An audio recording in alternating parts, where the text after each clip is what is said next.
Hey everybody, and welcome to Don't Copy That Floppy, a weekly video game news podcast broadcasting live Fridays 7 to 8 p.m. Eastern Standard Time on twitch.tv/DCTF podcast. If you want to find our show archives, you can find them on iTunes and at our lovely benefactor, chipbit.net. You can also find us on all sorts of social media, such as Twitter and Facebook, by searching Don't Copy That Floppy podcast, or our Twitter handle, DCTF podcast. I'm your host Lex, and I'm here with my co-host Chris Boudreaux. Is this the new intro? No, this is just me making it up as I go along. Excellent. It is November 3rd, a Friday, and we have all sorts of news stories to talk about this week. A real hodgepodge. Hodgepodge. A real hot hedgehog of stories. Yeah, a real Sonic.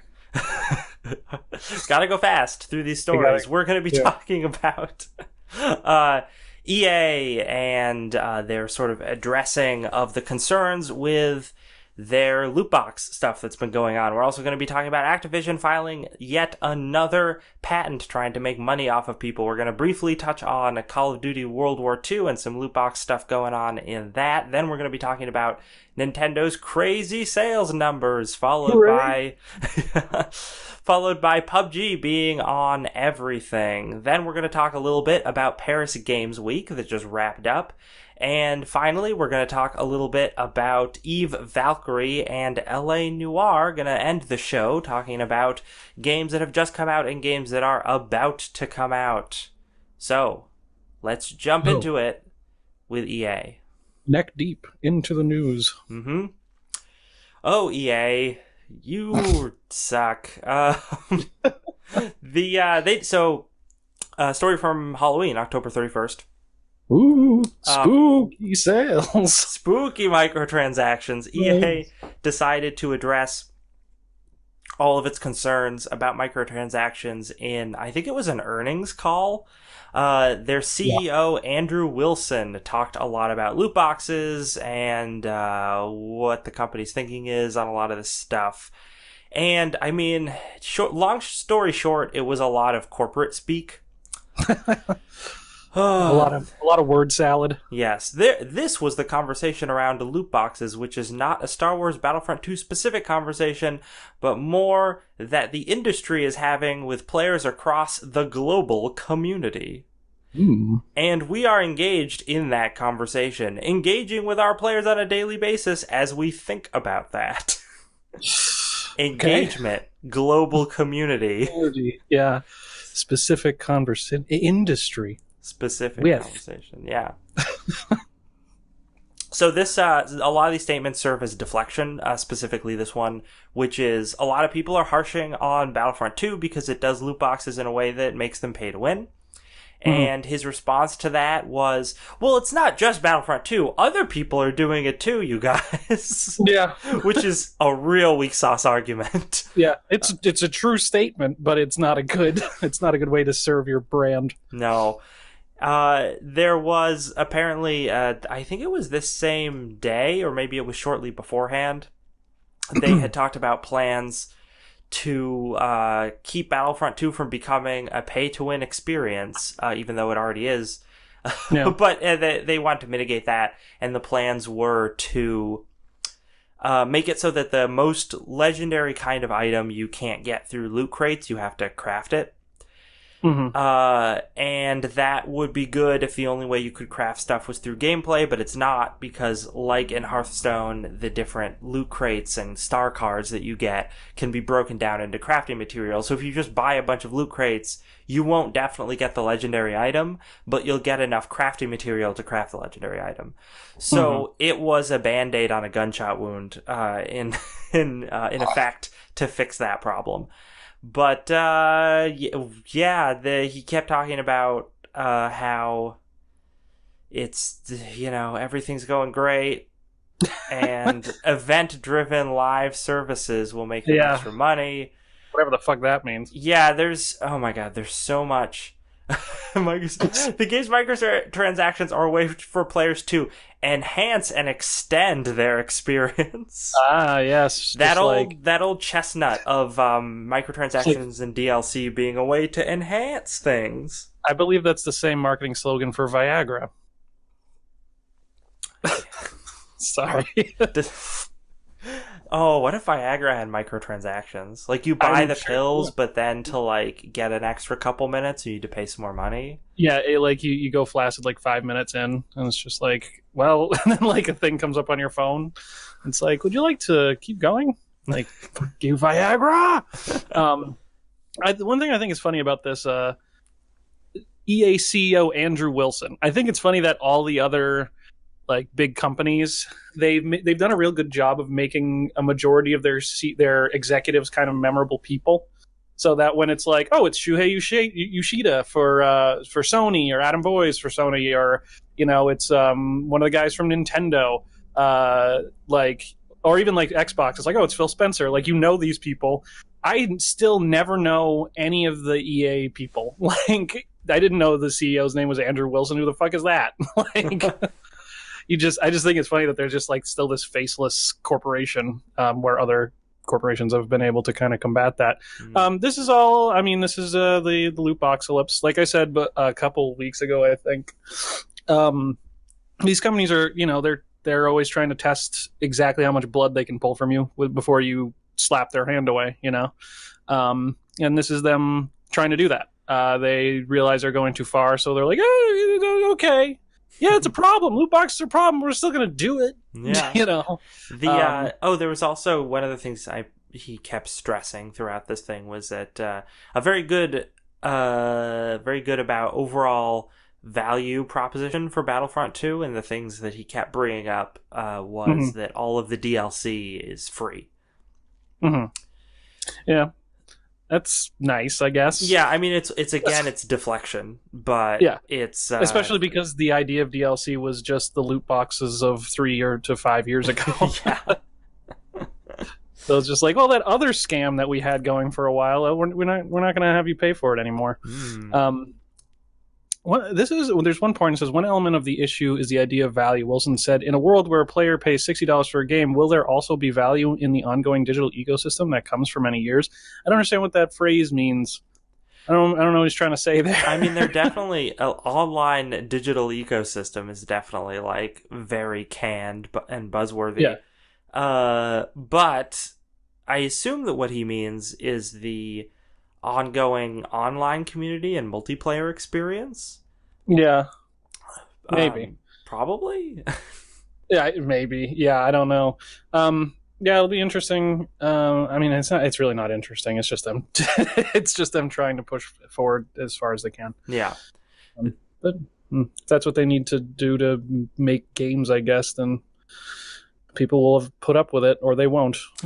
There was a fun side note to this story that I think is another reason why my ongoing theory of why the stock market is stupid is apparently EA's stocks are actually down right now. They're down 3% or something, which is not a huge amount, but they're down since the Loot Crate controversy has started. Yeah. Which is funny because the money they're making has just increased exponentially. Like, sure. We've seen that loot crates have not, even though people are making a big fuss about them online, they haven't affected any of the sales numbers of any of these games. And EA's calculation of putting loot in Battlefront 2 has made them absurd amounts of money so far, and will probably continue to do that. But it's interesting that investors see that and they're like, oh, this company, they're making tons of money with this strategy, but some people are mad about it online, so we'll divest. Yeah. I mean, I think it just goes to show you that there's there's two different worlds. There's the hardcore gamers and the investors and the producers, and then there's the other huge group that is just the everyday dude or chick that like buys their Call of Duty game every year, or their Madden every year, and they don't give a shit. Like, they work some job. They're like, oh, that new game with the guns is out that I like.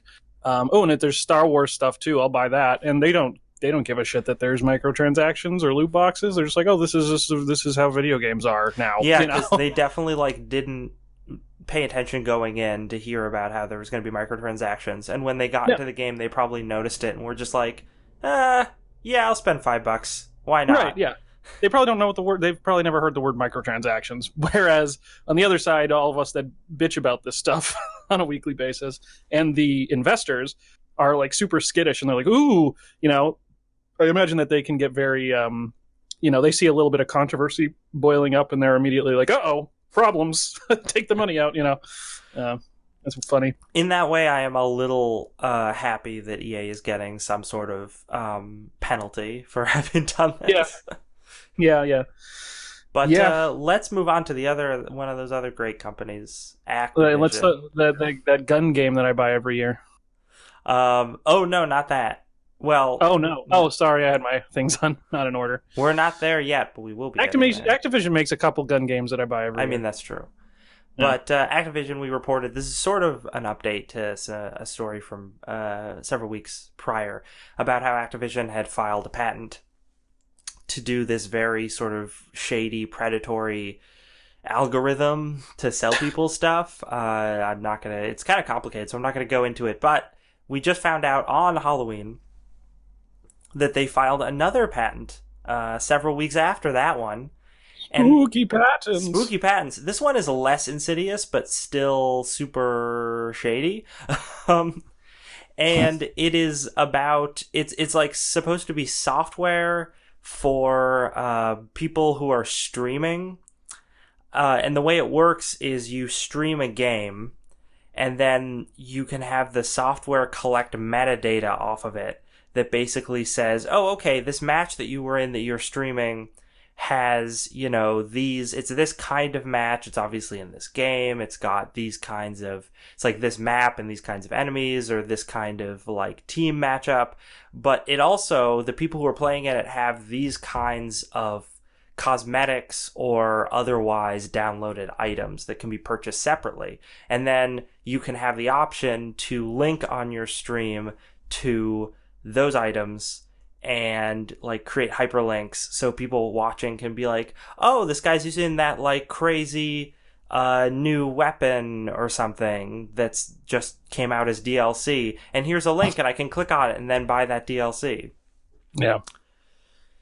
And again, like with the other patent, we know this hasn't been put into any of their games yet, but it's definitely something they're exploring. And yeah, I mean, it's really forceful advertising is what it feels like.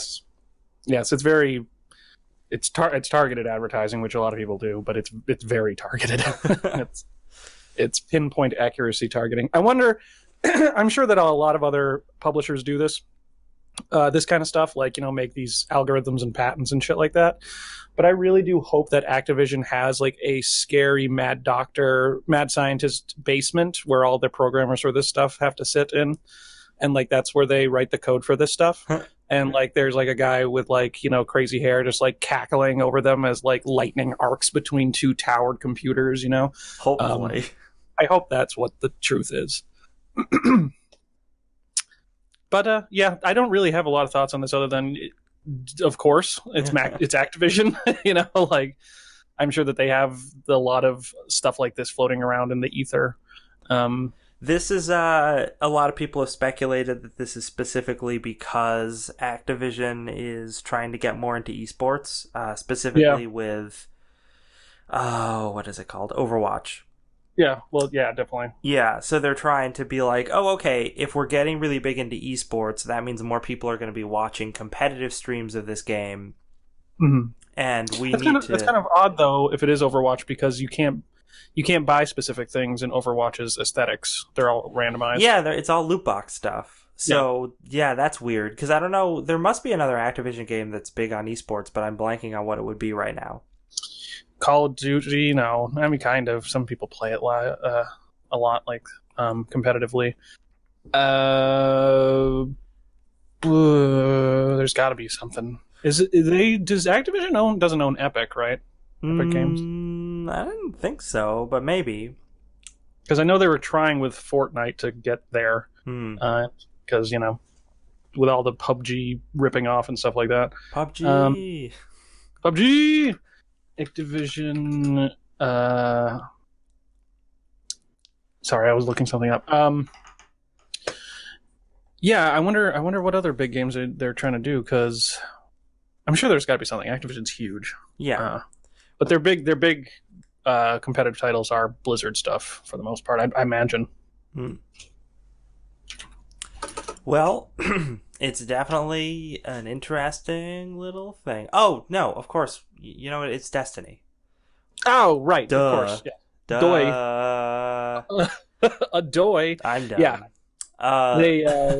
They're definitely doing for Destiny. So because you can buy I think you can buy most of that shit. I've never played Destiny, so don't quote me on that. But is that the game where you buy like shaders and stuff? And for the longest time, I thought they were actually like engine shaders and not like colors for your armor. And I was like, wow, that's a new low. It's like. It's like we're going to start selling you bump mapping and all this particle physics. Yes. Extra money. That's what they should do. That should be the future of fucking microtransactions. They just literally take parts of the graphics engines out. So it's like, well, if you want the rest of it, you can buy it piecemeal, but it's free to play, They missed a golden opportunity with Watch Dogs 1 to do that. Yeah. There was that controversy where it looked way better because it had better graphics. On the show floor than it did in the actual game. They could have just sold DLC graphics pack. Yeah. It was like, well, this is our anti-aliasing package. It's $20 and you get anti-aliasing. Mm-hmm. This is our field of view. You don't have it now, but next summer, $15. Yeah. Okay, so really briefly, Call of Duty. Cowabunga. Yeah. They have loot boxes too. They're going to be in Call of Duty World War II, and they've done a very weird and silly way to advertise them. These loot boxes will drop while you are in social areas, and apparently also on Normandy Beach, which I assume is not a social area but a combat zone. Just what your grandfather always wanted. Mm-hmm. Oh, they're finally putting microtransactions. The most horrible moment of my life. Yes. And these loot boxes will not only drop while you're in game doing stuff, but other players will see the loot box drop and will see what you get in it, although they cannot take it or interact with it in any way. See, that'd be fun. That's good. Yeah, that would be really fun if you could. People would be horrible about that. Yeah, it'd be like Diablo 2 all over again. Yes. But yeah, so this is just their way to be like, hey guys, you wanna see all these cool random loot box items? So that you will buy a loot box? Dropping right in front of you like a fat turkey. Mm-hmm. No, it's just more aggressive advertising that these devs are doing, or these publishers are doing, to try and get people to make microtransactions. Yeah, it's also like I don't know, like if there's ever a setting that does not call for aggressive microtransactions and loot boxes, it's fucking World War II Europe. Like that's just like, it's like we made a game about the Spanish plague, and every once in a while the loot box will show up underneath the bed of the person that you're treating with boils. Like it's just kind of tasteless. I mean, it doesn't surprise me, but it's a little tasteless to me. It's like, yeah, loot box dropping on the beaches of Normandy is a little much. Yeah. They would be smart to take that specific kind of drop out and just have them drop it like, when you and the other players are like at a bar or something in game. Something. Like that. Or like back at base. I don't know. Like it's just like, World War II is like one of the civilization's greatest tragedies. Like it's like time to get the Hitler spray, like where it's just like a Hitler stash that you spray on top of other things. And it's just like, this is good job, guys. You did it. You really did it. You really did it. And also, like, what I don't know. I mean, I've played a couple Call of Duty games, but like, what kind of things are you getting? Is it aesthetic things, or is it like item upgrades? I'm not sure. I assume it's aesthetic. Because if it was item upgrades, I think that we'd be hearing about that. Right. But like also the aesthetics, it's stupid because it's like the army all wore the same thing. Like that's the point of an army. It's like I don't know. It's really dumb to me. But I get skins for your guns, like that sweet rainbow camo skin. Yeah. This sure your M1 Garand with fucking neon Skrillex lighting on it. Yep. Sounds like World War II to me, Chris. Yeah, it certainly does. Yeah, it's the fall of Paris. I remember it so well with the bass drops coming from inside my grenade pouch. Sorry, I'm salty. I'm salty today. Let's move on to a company making a whole lot of money. I think totally earned. Yes. The Super company Mario actually Odyssey. doing things the right way. Yes. Yeah, Super Mario Odyssey is now officially the fastest-selling Mario game in the United States. This is from Ben Kuchera at Polygon. Nintendo had previously announced that Super Mario Odyssey had sold over 2 million copies thus far, but the company has now revealed that the 1.1 million of those units have sold just in the United States. That makes Odyssey the fastest-selling Mario game ever in the United States, as well as the fastest-selling Switch game since the system's launch. I guess it is swelling a bit. It is, and the company, it was excuse me, during, I think, an earnings report of some kind, or maybe it was just a statement from them. But they had this part of the statement, which I thought was interesting.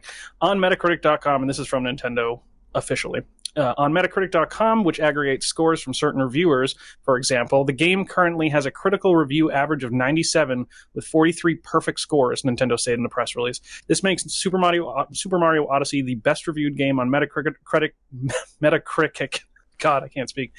Metacritic for any system of the last 3 years, tied only with Nintendo Switch launch game The Legend of Zelda Breath of the Wild. So it means that Nintendo is essentially on Metacritic only competing against itself. Yep. That's crazy, and good for them, because I watched a good chunk of gameplay for that game. I don't own a Switch, but holy Jesus, does that game look awesome and crazy. And I think it's great that they're doing great. And there's another little bit from the statement from Nintendo. Nintendo has increased supplies of Nintendo Switch to meet demand throughout the holidays. The company said the total number of Nintendo Switch systems sold in the United States through the end of October now stands at more than 2.6 million. I still think that if you want to get a Switch for the holiday, buy it now, because I think you're going to be fucked coming up real soon. Yeah. I know that they're planning on keeping them in stock. I don't think they're going to. I think that shit's going to fly off the shelves again. But yeah, super good on Nintendo. I'm so happy, because I looked at that game, watched that game for a little bit, and it's the absolute opposite from all that other garbage we were talking about with, like, Call of Duty and EA. And it's just like, here's this game, it's perfect, and don't worry, we don't have to patch it, and don't worry, it's a one-time purchase. Like, and just have fun. It's like pure joy. Like, I was just watching it, and I was just like, I feel good just watching this being played, like, and like all that other sleazy slime just like feels just like you're swimming through trash juice, like when you're talking about it or playing it. But no, I think it's wonderful, and I think it's great that Nintendo's doing good. I've said it before that like it's good for the industry if Nintendo does well. I think everyone should want Nintendo to do well, even if they don't like them, because it raises up the whole the industry as a whole and holds up a good standard for other people. Totally. Yeah. So you own a Switch? Do you have Mario Odyssey? I don't have enough money to buy Mario Odyssey, but I did pre-order Doom for it. Nice. So I still find that so funny. That game's coming to Switch. And I have Breath of the Wild, and Breath of the Wild is amazing. Yes. No, I think it's I want to know what changed in Nintendo like 5 years ago. I know that like the CEO passed away, but I don't think that had an effect on the stuff that was already being made. Like, what happened 5 years ago? Like, was Nintendo literally just like slapped itself in the face and was like, all right, we can't fuck up again, and then they just did it? Like, they just made everything correct? Is that what happened? So, yeah. Yeah. Because they literally like made like two what people are saying, like, two of the best games of all time in Mario Odyssey and Breath of the Wild, and the Switch is just like, a super super big hit. So I don't know, it's fucking amazing. How much are Switch games? They're $60. Oh, they're $60. Okay. Yeah. I didn't know if they were like 50 or 40 or whatever. No, they they're the same price as everything else. Cool. Well, yeah, good for them. I hope they continue. The more and more I read about all this stuff and see their games, the more I want to be a Nintendo kid again. At the age of 29, I might actually go back to Nintendo for the first time in fucking 18 years or something. Do it. I know. Feels good to be back. Yeah, I know. That's what it feels. It seems like that's the case. So, no, but yeah, when I play Breath of the Wild, I definitely have flashbacks to Ocarina of Time, and not in the sense of like what's happening necessarily on screen, but the way I feel when I play it is the way I remember feeling when I played Ocarina of Time the first time. That sense of wonder, childlike glee. So, moving on to PUBG. Perhaps the only game bigger than Super Mario Odyssey. Everybody loves game in the world. Yes, everybody loves PUBG. We've reported in the past about how it just has insane number of people playing it on Steam concurrently, and apparently the good people over at Microsoft have noticed that as well. So they have announced that PlayerUnknown's Battlegrounds is coming to the Xbone on December 12th. Yeah, they announced this back at E3 that they didn't announce the release date though. Oh, okay. That PlayerUnknown's was coming to Xbox. Well, I feel like when we talked, I don't remember if we talked about it at E3. I think we talked about it at E3, or at least I remember reading it and thinking, oh, okay. So they're not announcing the release date yet because PUBG isn't finished yet. Right. But when PUBG is done, like, that's when it'll go on Xbox. But that's not what's happening. No. Because PUBG still isn't done, but it's going to be in its unfinished state on Xbox. Yes. Because of course it is. Because the companies have realized that it prints money no matter what, so it doesn't actually have to be finished. Yeah. Yeah, I wonder, I mean, like, I honestly do, I'll take their side a little bit, Bluehole and PUBG Corp or whatever. Yes, it does print money, but I bet you big dollars that, I bet you hoop dollars that they did not see this coming, this huge amount of success, to the point where, like, they probably can't scale up fast enough. Like, they can't scale their tools and their like, personnel and all that fast enough to actually make all this shit work to the degree that people want, but it's still making a lot of money. So much money. It's gonna make more money. People love it. I'm still baffled as to why people love it, but it's fun. You should I own it. You should try it. We should play it sometime. Sure. It's fucking janky as all hell, and it's weird. But, like, there is something there. There is some inherent fun in that game mode. Well, I think we talked about how Fortnite totally ripped them off by making a similar game mode. But, like, I would play Fortnite before I'd play PUBG because I feel like Fortnite has way more going on in it with all the base building mechanics, and I like the art style that it has. Sure. But... So it feels like going to PUBG is like, oh, it's just this one game mode that this other game has. So why wouldn't I just play the other game? And then if I get bored of that game mode, I'll play one of the other game modes. Because this is PlayerUnknown's Battlegrounds. PlayerUnknown himself. Don't you get it? Yeah.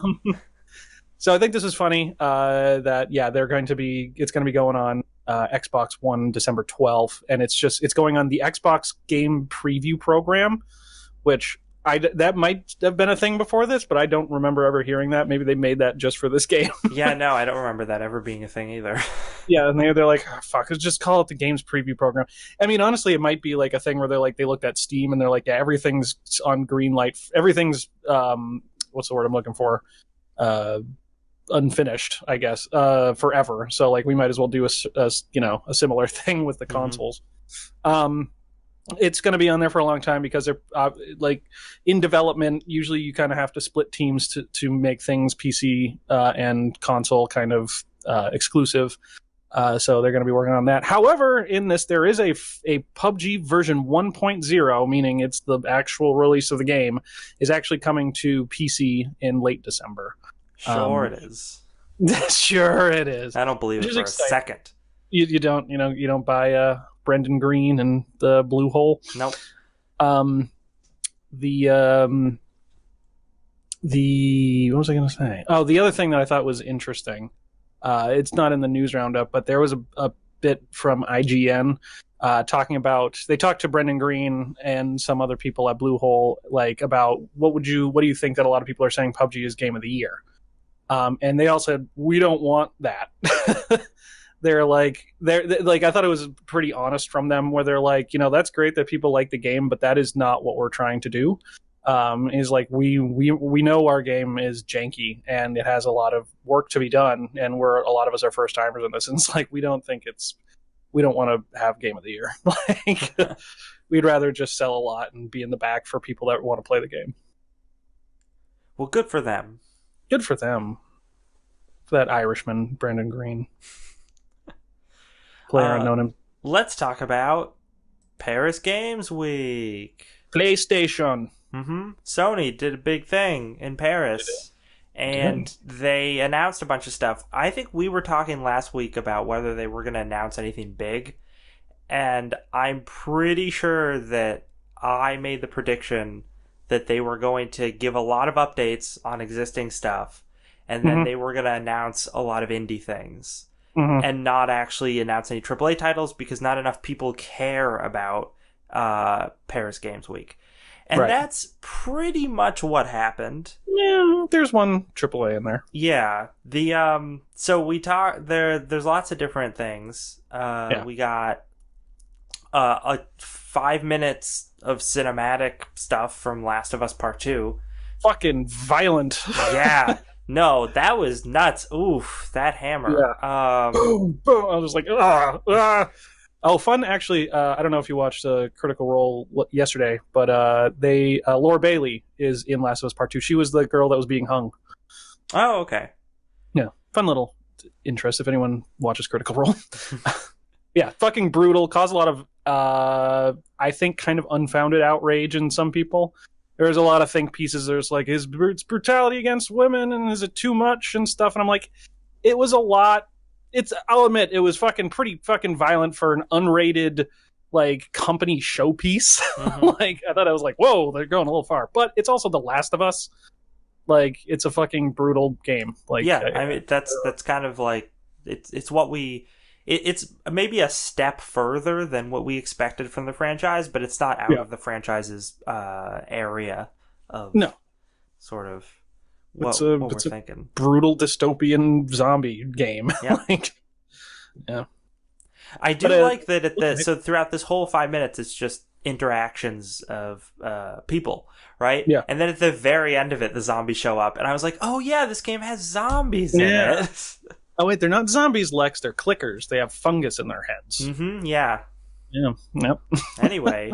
It looked beautiful though, graphically. We got a trailer for Destiny 2 Curse of Osiris, which actually I had been really interested in Destiny 2 Curse of Osiris based on the press releases for it. But when I actually saw the trailer, I became significantly less interested. Because I'm like, oh, there's just a bunch of robots that you have to fight and some dude who has a really bad character design. Yeah, it's like it's your uncle. He's 50 years old, but he's also actually Osiris. Yeah. What? That was weird. And yeah, I just was watching it and I'm like, man, I really don't like Osiris's character design at all. Yeah. Because they keep talking about how, like, oh, he's this, weird sort of mythical figure. And then you just see him hopping around shooting things with a rifle. And I'm like, that completely destroys that image that they had tried to cultivate for him. And yeah, it's just a bunch of robots. And I'm like, oh, those robots that we've seen elsewhere in Destiny. There's a bunch of them. Okay. Yeah. I'm honestly, I don't give a shit about Destiny in general, but I've never really liked their art direction. I've always been like, the guy's blue face. What? We got the God of War gameplay trailer that is literally a minute of gameplay. Yes. And it looked like good gameplay, but it was just over so fast. It was. And the kid looks annoying. He does sound really annoying. Watch out! He's like Sonic the Hedgehog or something. Yeah, it was annoying. It was disappointing because in all the trailers up to this point, when he's been in it, he hasn't seemed very annoying. But a lot of them were cinematic trailers or like a little bit of gameplay or something, so we didn't actually see exactly how he'd interact. And I was just in this, he was useful. Like he did useful things, but he talks to you way too much, and it's super obnoxious. It is. But that's actually the easiest thing to change before the game is released. Yeah, absolutely. Just cut some of his dialogue. Yeah, maybe it was a test. They're like, let's put it out there and see what people think. Mm-hmm. But yeah, I mean, that's the worst thing I can say about that, and the fact that it was literally just a minute of gameplay are like the worst things I can say about that. Yeah. It looks great. The game, it looks... I'll probably never play it, but it looks cool. Yeah. Let's see. We had the Shadow of the Colossus, Shadow of the Colossus remake. I can't believe that that's actually a thing, that they're actually doing that. I mean, it bothers me that instead of having them make new games, they're just remaking their old ones. Well, it took them like 12 years to make the Last Guardian. So and that felt weird and super like undercooked for some reason. Oh, it absolutely was. So that was them being like, you motherfuckers have spent a lot of money and we're putting this out there. I don't care if it's not done. Pretty much. So this is, I mean, it's beautiful. And the score, is it the same score? I don't know if you noticed, because I haven't played Shadow of the Colossus in a long time, but I was watching this and the score didn't sound familiar to me, but again, like, I could just not know what I'm talking about. But the score was great. The graphics are fantastic. It's also helps a lot that Shadow of the Colossus is a very cinematic game to begin with, in terms of the way the cutscene camera work is and a lot of the gameplay stuff. So now they finally have in-game graphics that can really work well with the cinematic style the game was already made in. Oh, totally. One unfortunate thing I've heard is that they have not updated the controls. Oh, no. Yeah. That game is so clunky. I know. And like, for back then, it felt kind of clunky. For now, it's probably going to be, like, horrible. Yeah. So that's... Prepare to be disappointed with that. Oh, prepare to be excited about one of the most awesome trailers that was at this thing. Yeah. Ghost of Tsushima. Yeah, man. Oh my god. So this game looks beautiful, for one thing. Yes. And this was the big, like, when you were saying I was wrong about my prediction, this was the thing that I was wrong about. This is the really awesome AAA looking game that just looks freaking amazing and is such an awesome announcement, and the kind of thing I would expect to be announced at E3, and I would not assume they would announce at a Paris Games Week type event. Yeah. Did not expect it from Sucker Punch. A lot of people were really... they actually... this is in this Rolling Stone article, they called them Super Punch. It's called Sucker Punch. But Sucker Punch, the makers of Infamous 2, and Infamous Last Light, I think was the last one, didn't expect this from them, but everyone was kind of waiting to see what they were working on. Apparently it's an open world samurai game and set in feudal Japan. When it started off, I really thought it was Onimusha. I was like, holy shit, new Onimusha. And then this came up and I was like, holy fuck, yeah, it looks awesome. The man, it's so pretty. Like, yeah. Oh yeah. If that's all in-game stuff, then that's fucking... Now we don't know, did we see any gameplay in this? I feel like the last 5 seconds of it were gameplay. I don't know. No explicit gameplay, but there's definitely that guy that was talking to the other person. That seemed like in-engine when he's like, I spent my time studying your culture and all that shit, and it showed his face. That looked like it was engine stuff. Yes, and that, I mean, one of the other things I really liked about it was just the writing of it. I thought was pretty solid for that anyway. And maybe it won't be consistently like that, but if it is, then, man, yeah, this game is going to be real interesting. So, color me excited for that. Hell yeah. Spelunky 2! I didn't expect that, but that's cool. Yeah, no, that's cool. I'm happy to see it. That's a big get for Sony to show off, like, at their conference. Mm-hmm. Because a lot of people like that Spelunky. Excuse me. We got another trailer for Insomniac's SpiderMan game, which Who looks... gives a shit? No way, that game looks amazing. I don't. I'm so sad that I'm not going to be able to play that game because I don't have a PlayStation. I could not care less. Spider-Man sucks. You're a fool. You heard it here first. No, it looks fine. I'm sure it'll have fun web swinging or whatever. That actually, it looked fine, but the character models in that trailer did not look good to me. They looked a little outdated, but maybe that was just me. I think that Peter Parker and Mary Jane in that trailer didn't look that great. Yeah. Luckily, we just want Peter Parker to be in his Spider-Man outfit all the time. So we're not going to see his face. And Mary Jane is just going to show up in cutscenes. And then she's going to die. Oh, no. That's Emma Stone that's going to die. Oh, is that the one that he snapped the neck of? Gwen Stacy, yeah. Oh, yeah, okay. But I thought the villain, whose name is Mr. Negative, is going to... I thought he looked pretty good, by and large, in this. Is he a real... Is he like from the comic books? Yeah, he is. He's from the more recent comic books, like the last 5 or 10 years. So I was actually really excited to see him in this game because I'm like, oh, he's a really great character from recent Spider-Man comics. So I'm glad that they're using him instead of just rehashing, like, the Doc Vulture Ock or something. Yeah, or something like that. Because we've seen that so many times in Spider-Man games, we don't need it again. Or Venom, heaven forbid. Venom.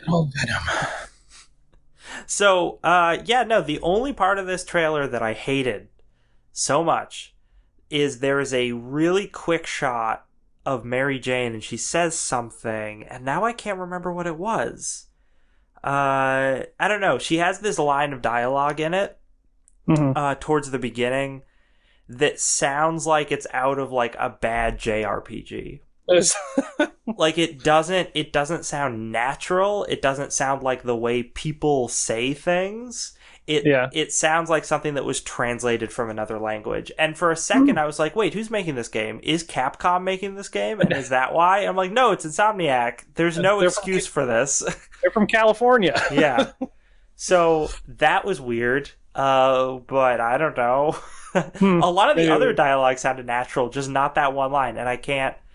before the show, I was like remembering the line so that I could bring it up during the show, and now it's escaped me. Now that we're 40 minutes in, but it was he was cut weird or something. Hopefully that's all it was. And Miles Morales is going to be in this, which, as a Spider-Man fan, I'm also very excited about. Cool. But let's see, we got a trailer for Detroit Become Human, which is very similar to the trailer the first Detroit Become Human trailer we got.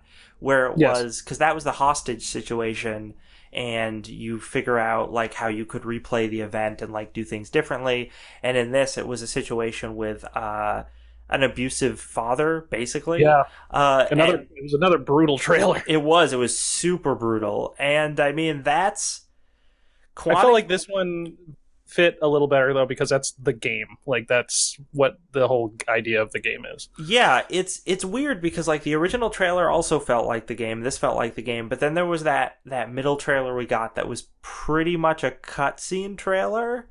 About like the robots like revolting and stuff. Oh yes, I remember that one. Yeah. So I remember like seeing the first trailer, being very excited, then seeing the second one and being like, oh, Quantic Dream already fucked it up, and then see this one and be like, oh no, maybe they haven't. I don't know. Yeah. This game looks awesome. I think like this looks fucking rad. And I know these are definitely not games for everyone.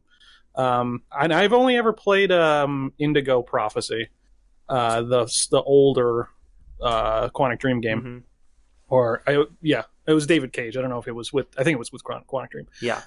But these games aren't for everyone because they're not, Call of Duty shoot 'em man games. Like they're just more like choose your own adventure stories, kind of. But this looks fucking rad. Like the writing is spot on. I love the subject matter. I love the fact that it takes place in Detroit and that's named Detroit. Like I love that. I love everything about it. I like a lot of stuff about it. I'm just very, very, very cautious about it Mhm. because David Cage has a horrible track record.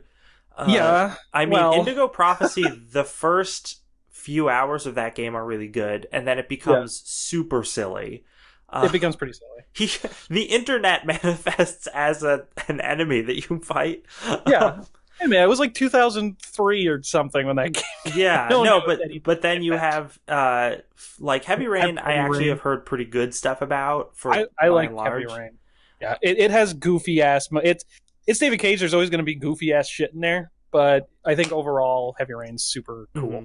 And then there was Beyond Two Souls, which was not so good. Yeah, I didn't play that one, but everything I've heard about, I'm like, that's odd. Sounds odd. Yeah.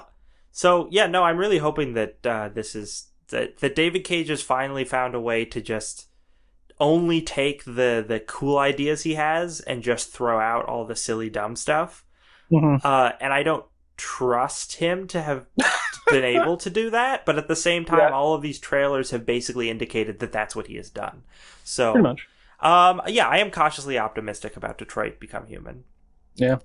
We got a trailer for Guacamelee II, which is an adorable trailer. Those chickens. Yeah. Oh my gosh. Did you play Guacamelee 1? No, but I've seen gameplay of it, and I'm like, this is adorable. I love this. It's awesome. It's a really good, like, it plays really, really well. Mm-hmm. It's a Metroidvania game with a lot of great style. From Drinkbox Studio, they're a really cool company.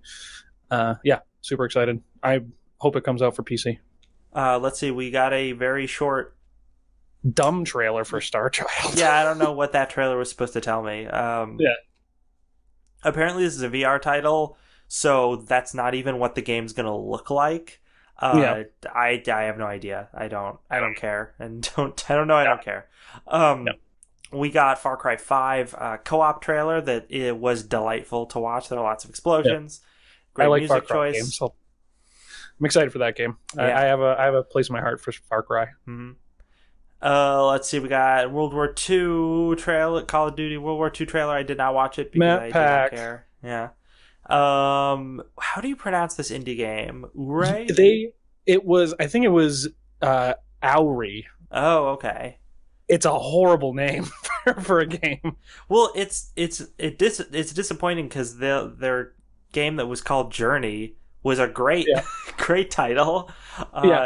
And then for some reason this isn't from the Journey people.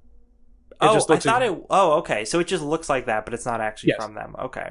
Yeah. No. Journey. Yeah. Go ahead and talk about it. Okay, so it's for those who don't know, it's a game about flying around in a beautiful setting that looks like you're playing Journey because the art aesthetic is pretty much the same. Yeah. And you become like a Chinese dragon and fly around. The what I think were boss fights that are shown off in this trailer actually looked really interesting to me. When you're flying around the big like boss monsters and trying to destroy them, and there's fire and lightning everywhere, like that was pretty cool. But otherwise, nothing about this grabbed me all that much. No, not too much. It's pretty, but that's it. No, Journey was made by that game company. That's what they're. Oh. They made Flow and Flower, and they have supposedly a game coming out this year. It's called Sky. But yeah, they. I feel like that also about flying. Probably, because that's probably why I confused these two games because they're maybe sort of the same. Yeah, probably. And I mean, it's that art style that everyone has copied from Journey. Yeah, or a lot of people have. So I noticed that we're spending a lot of time on Paris Games Week stuff. So instead of going through the trailers one by one, is there any that you want to point to specifically? Yeah. Let me just refresh my memory by kind of scrolling down. Sims, who cares? Horizon, whatever. Concrete Genie looked pretty cool. Yeah, that looked fun. It's like a game, kind of like a cutesy, what's the word I'm looking for? Tagging, like a spray painting game where there's like cute monsters. I don't know. It seemed strange, but I liked it. Resident Evil Hong Kong Massacre seemed cool. Looked a lot like kind of a Max Payne top-down Miami. What's the fuck? I'm like, my mind is blanking. What's that game? Hotline Miami. It looked kind of like a Hotline Miami game. Looked cool. Monster Hunter, Onrush, Megalith. I don't even. League of War looks like the most fucking generic like iPhone game shit I've ever heard of. Sprint Vector Sprint Vector looked pretty cool. Stifled, I felt like that came out like 3 years ago. Erica, actually, I thought that looked cool. It's that was the Playlink game that's like live action. Looks a lot like a David Cage game, except it's like shot on. It's like, live action. Mm-hmm. No, that reminds me of older, like, I don't know, like older full motion video stuff, like for the freaking Sega CD and stuff like that. Like Sewer Rat. Or like Night Trap. Or Night Trap. Ba-da-ba-ba-ba. Alterings, I think that's supposed to be a Pilot Wings game. This is the interesting thing, is that they spent a lot of time, Sony did, on VR. And there's a story coming up about VR kind of not being suitable or not being tenable that much. But Sony spent a shit ton of time and effort, obviously showing that they have a lot of stuff for VR. So they are doubling down on this VR stuff. But it is starting to look a little bit, in some ways, it's starting to look a little bit like Wii shovelware with this shit, because like Ultra Wings look bad, like just like graphically did not look good.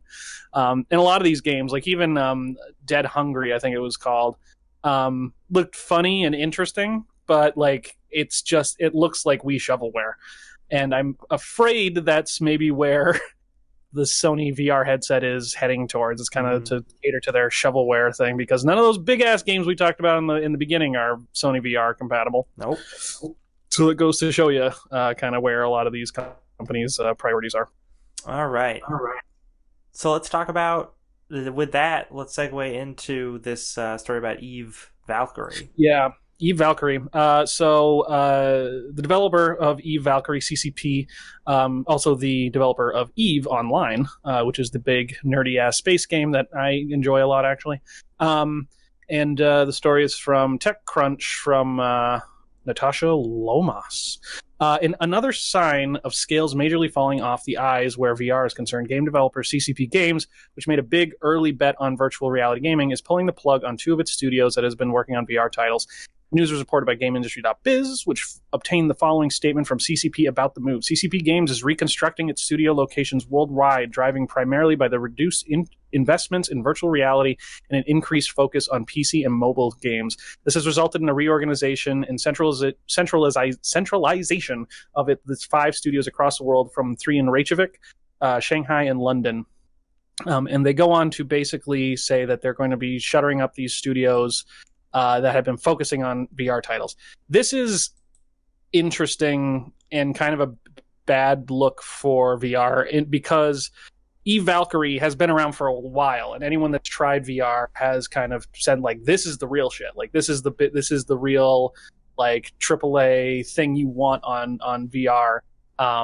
And CCP has obviously put in a lot of money into it, and if they're shuttering this up and like not continuing to work on VR stuff, that's not good for VR as a whole. That shows you that like a lot of these companies that have been trying to double down on VR as the next big thing might be making a mistake, and they might be realizing it.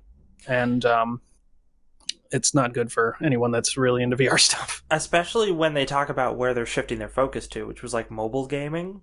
Mm-hmm. And that to me is the code for we've lost a lot of money on this VR stuff, and we know we can make money easily in mobile gaming by just having some like little microtransaction clicker thing.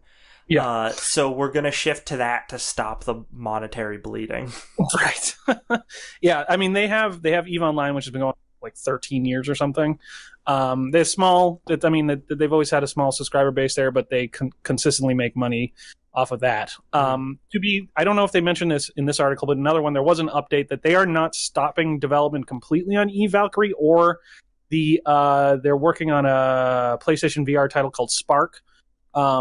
They are not stopping development, but they're basically closing the studios that had interest in the future of VR. Mm-hmm. Like, they have nothing going forward after those 2 titles are done. Well, I don't know. Because they probably already put a ton of money into those. I think this is before. Yeah, I think this was before you came onto the show.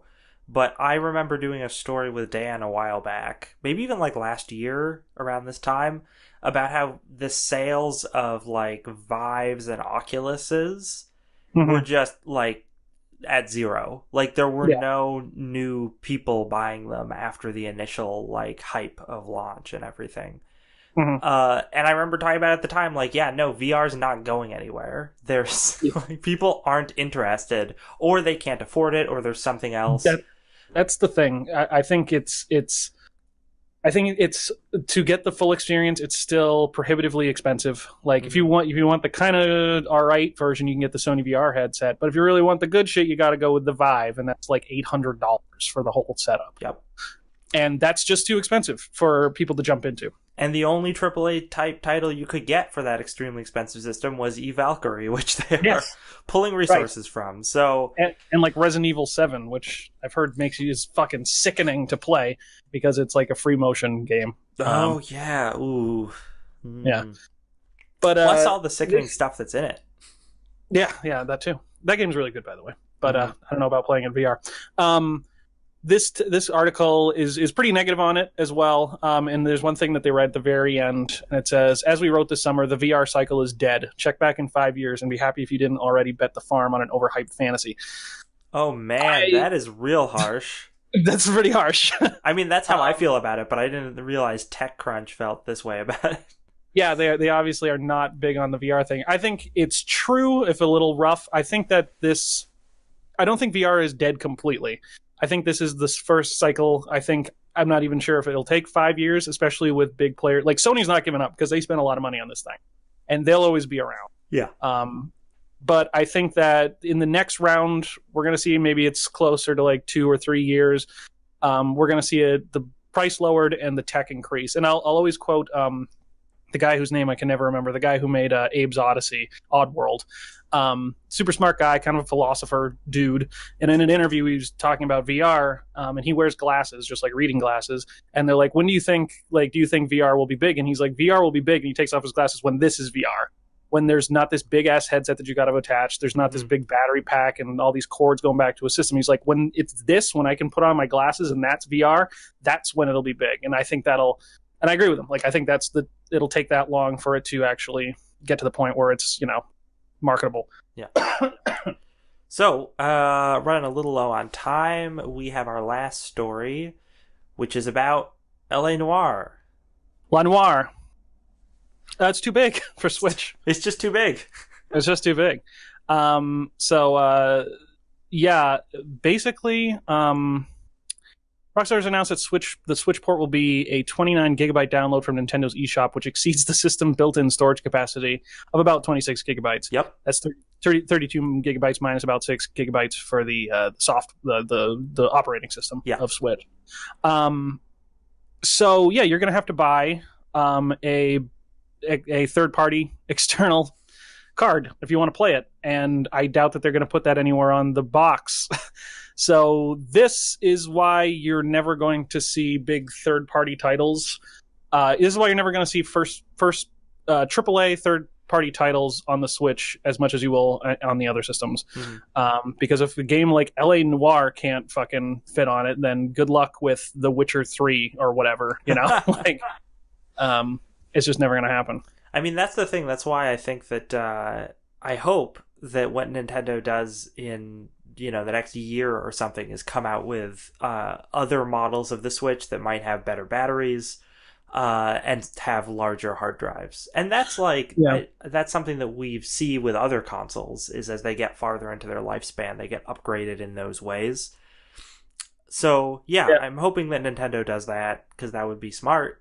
I actually just bought a 120 gigabyte SD card to put into the Switch, and so now I have hard drive space, so I could get LA Noire and I could play. You could play a game from 2012 or whenever that game came out. I never played LA Noire, but a lot of good. Yeah, a lot of the gameplay I saw looked really good, and I love noir stuff. So it was one of the things I was considering picking up, and I'm glad I have space for it. So my question is, why is it 26 gigabytes large? Like, because later in the article, and this is something I read elsewhere, is that the Doom port that's coming out, it's only 13 gigabytes, and it's going to be able to fit perfectly. Like, you won't need extra storage. And Doom is the same size as Zelda Breath of the Wild, which I think is crazy.